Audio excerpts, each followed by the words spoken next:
मैं जानता हूं कि इस गोष्ठी की शुरुआत करने लायक योग्यता मुझ में नहीं है, क्योंकि रामकथा का न तो मैं विद्वान हूं और ठीक ठाक विद्यार्थी भी नहीं हूं।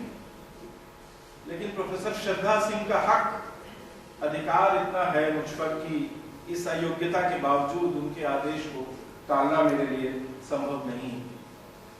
इसलिए मैं थोड़ी सी बातें रामकथा के संबंध में कहूंगा और उसके अंतिम हिस्से में कोहली जी के से उसे जोड़ने की कोशिश करूंगा। आप सभी जानते हैं कि भारत में रामकथा इतने अधिक रूपों में पाई जाती है कि शायद इतनी भिन्नता किसी और चीज में भारत में नहीं है जितनी कि एक अकेली रामकथा में है। भारत की शायद ही ऐसी कोई बोली है, ऐसी कोई भाषा है या बोली और भाषा के बीच की का दर्जा रखने वाली विभाषाएं या उपभाषाएं हैं, चाहे वो द्रविड़ परिवार की भाषाएं हों, चाहे भारतीय भाषा परिवार की भाषाएं हैं या आदिवासी परिवारों की भाषाएं हैं। लगभग सभी परिवारों की भाषाओं में, बोलियों में रामकथा का कोई न कोई रूप हमें अवश्य मिलता है। ये एक ऐसी सांस्कृतिक उपलब्धि है भारतीय समाज की, और इसकी सबसे बड़ी खूबी और खासियत यह है कि ये भारतीय समाज की ही तरह, भारतीय इतिहास की ही तरह निरंतरता को धारण करती है। यदि भारतीय समाज एक निरंतर समाज है, जैसा कि हमारे सारे जहां से अच्छा हिंदुस्तान लिखने वाले हमारे कवि इकबाल कहते हैं कि बहुत सारी सभ्यताएं दुनिया से मिट गईं, लेकिन भारत नहीं मिटा। भारतीय समाज में और भारतीय संस्कृति में और भारत के ऐतिहासिक विकास में जो एक निरंतरता है, उस निरंतरता का कोई सबसे बड़ा प्रतीक है यदि,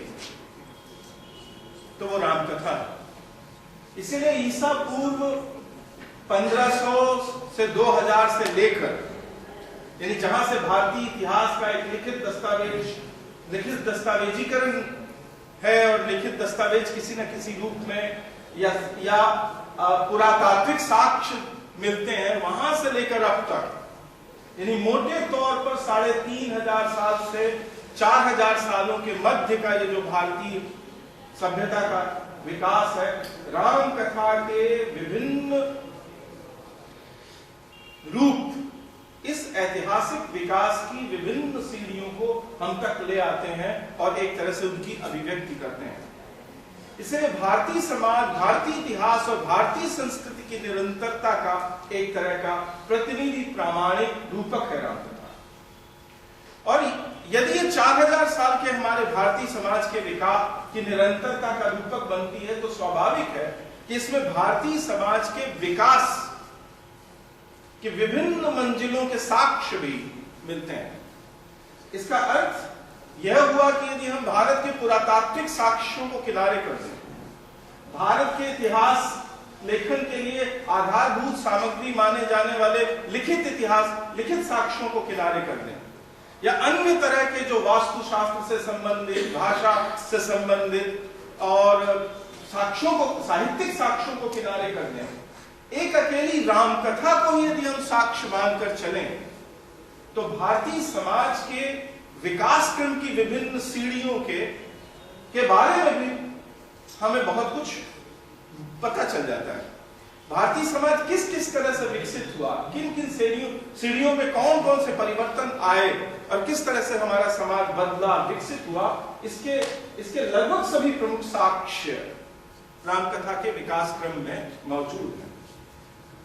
जैसे कि मैं सिर्फ एक उदाहरण दे रहा हूं, क्योंकि मैं जानता हूं कि इतिहास में और साहित्यिक समाज में और साहित्य के इतिहास में रामकथा के बहुत विभिन्न ऐसी मुद्दे हैं, प्रकरण हैं, जिन पर बहुत अधिक विवाद है। लेकिन एक साक्ष्य से अपनी बात कहना चाहता हूं।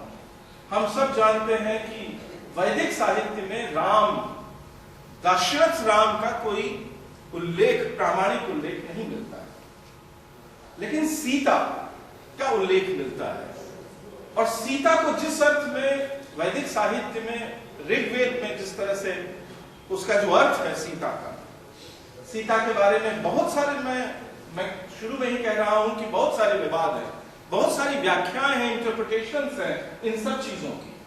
लेकिन सीता को प्रमुखतया एक कृषि की अधिष्ठात्री देवी के रूप में ऋग्वेद में याद किया गया है। वो सीता और ये जो रामकथा है, जो दशरथ राम की रामकथा है, उस सीता के मध्य कोई संबंध है क्या?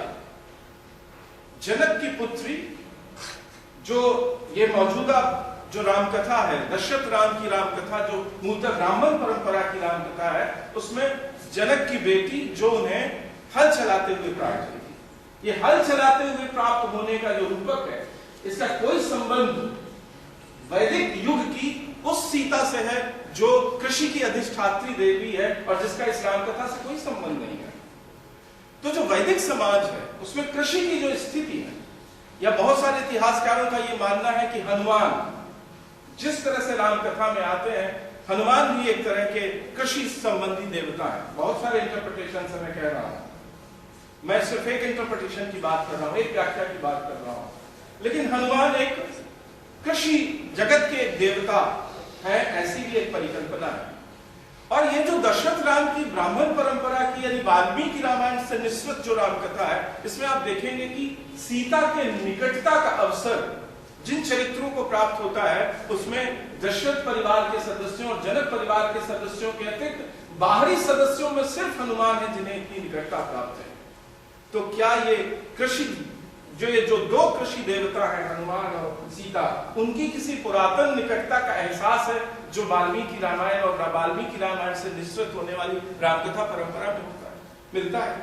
तो ये जो कृषि समाज है, उससे रजवाड़ों और राजाओं का समाज, इस विकास क्रम को भी, यानी मोटे तौर पर मैं कह रहा हूं, मेरे पास समय नहीं है कि मैं उसको बहुत विस्तार से जाऊं, लेकिन भारतीय समाज के विकास की विभिन्न मंजिलों को भी भारत की रामकथा व्यक्त करती है। इसीलिए उन लोगों को बहुत आश्चर्य होता है रामकथा पढ़कर, जो ये मानकर चलते हैं कि रामकथा का कोई एक ही रूप है और सदैव ऐसा ही विद्यमान रहा है। रामकथा में जो परिवर्तन आए हैं समय के साथ, रामकथा के रूप में जो परिवर्तन आए हैं समय के साथ, रामकथा के चरित्रों में जो परिवर्तन आए हैं समय के साथ, ये सब परिवर्तन इसलिए हैं क्योंकि भारतीय समाज परिवर्तित होता रहा है और भारतीय समाज की जो सर्वाधिक रचनात्मक परिकल्पनाओं में से एक परिकल्पना है रामकथा, वो भी भारतीय समाज के मूल आधारों के साथ किसी न किसी रूप में बदलती रही है। एक और महत्वपूर्ण बात जो रामकथा के साथ जुड़ी हुई है वो ये कि भारतीय समाज की जो विविधता है, आप देखते हैं कि हमारा जो मूल भारतीय समाज है वो अफगानिस्तान के, बलूचिस्तान के इलाकों से लेकर यहाँ श्रीलंका तक और इधर नागालैंड और मणिपुर से लेकर गुजरात तक इतना बड़ा जो भारत है और जो बृहत्तर भारत है वो और भी बड़ा है। इतनी भिन्नता का ये समाज है। भारतीय समाज के बारे में यदि कोई एक बात सत्य है और हमेशा से सत्य है तो वो ये है कि ये भिन्नताओं का समाज है, बहुलताओं का समाज है, विविधताओं का समाज है।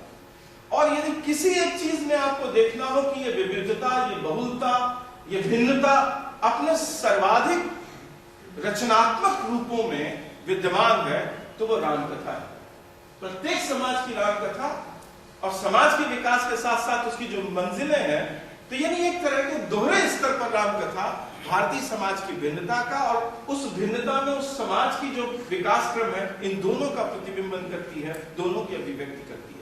इसलिए मोटे तौर पर आज जो हमारे सम्मुख रामकथाएं मौजूद हैं, वो सभी सांस्कृतिक स्रोतों को अभिव्यक्त करती है। एक तरफ ब्राह्मण स्रोत है रामकथा के, जिसके सबसे बड़े व्याख्याकार और प्रचलनकर्ता वाल्मीकि हैं और उनकी रामायण है।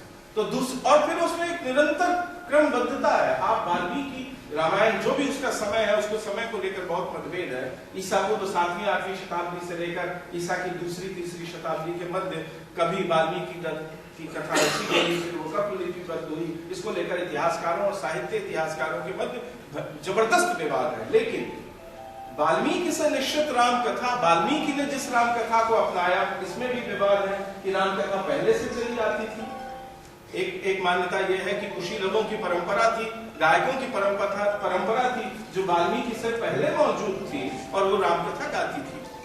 तो ब्राह्मण परंपरा के सांस्कृतिक स्रोत और ब्राह्मण परंपरा की विभिन्न तरह की दार्शनिक और सांस्कृतिक मान्यताएं, सामाजिक और नैतिक मान्यताएं, विधिक मान्यताओं को रामकथा कहीं न कहीं अपने में समोती है। तो दूसरी तरफ भारतीय समाज का जो एक दूसरा सबसे महत्वपूर्ण और ताकतवर सांस्कृतिक स्रोत है बौद्धों का। बौद्धों में भी रामकथा, बौद्धों की रामकथाएं भी मिलती हैं। 4 प्रमुख रामकथाएं बौद्ध साहित्य में हैं और वो बौद्धों के विचारों की अभिव्यक्ति करती हैं। तो जैनों की रामकथाएं हैं पौंचरिक से लेकर और आगे तक, और इन तीनों से स्वतंत्र जो किसी भी मानक सांस्कृतिक संपदा में उल्लिखित नहीं होती हैं, लेकिन लोक की जो विविधता है भारतीय, तो लोक की विभिन्न किस्म की रामकथाएं और गीत भी मिलते हैं आपको। तो जितने तरह की सांस्कृतिक विविधता और सांस्कृतिक स्रोत हो सकते हैं भारत के, वो रामकथा में मौजूद है। राम का चरित्र जो भारतीय समाज में मौजूदा जो हमारे पाठक हैं, नागरिक हैं, जनता है, जिसके लिए राम का चरित्र एक ऐतिहासिक चरित्र है। वे सोचते हैं कि राम ऐसे हुए हैं। तो राम के संबंध में एक ऐतिहासिक धारणा है, लेकिन राम के संबंध में एक धारणा यह है कि वो एक मिथक चरित्र है और मैथोलॉजी के साथ जो स्वतंत्रता एक लेखक समाज को, नागरिकों को मिलती है, वो उनके चरित्र में अभिव्यक्ति होती है। इसीलिए इतने तरह के राम के चरित्र और राम कथा के विभिन्न चरित्र मिलते हैं। तो एक तरफ इतिहास के राम है, दूसरी तरफ मिथक के राम है, तीसरी तरफ लोक मान्यताओं के राम है, और इन तीनों रामों के संगुम्फन से, इनकी बहुस्तरीयता और जटिलता से राम कथाओं के विभिन्न रूपों का विकास हुआ। तो एक तरफ वो एक सामान्य कविता की तरह भी चलती है राम कथा, लेकिन दूसरी तरफ वो एक रूपक कथा का भी आयाम ग्रहण करती है, वो मेटाफर हो जाती है राम कथा। जैसा कि बहुत सारे उदाहरण मैं दे सकता हूं, लेकिन आधुनिक युग में लिखी गई एक हिंदी की बहुत ही प्रसिद्ध कविता का मैं उल्लेख करना चाहता हूं, और वह है राम की शक्ति पूजा। यदि आप राम की शक्ति पूजा के साक्ष्य से देखेंगे तो कैसे एक रामकथा हमारे जमाने में स्वतंत्रता आंदोलन के समय, औपनिवेशिक युग में अपने समय की सच्चाइयों को अभिव्यक्त करती है और इस तरह वो मेटाफर के रूप में आगे बढ़ती है।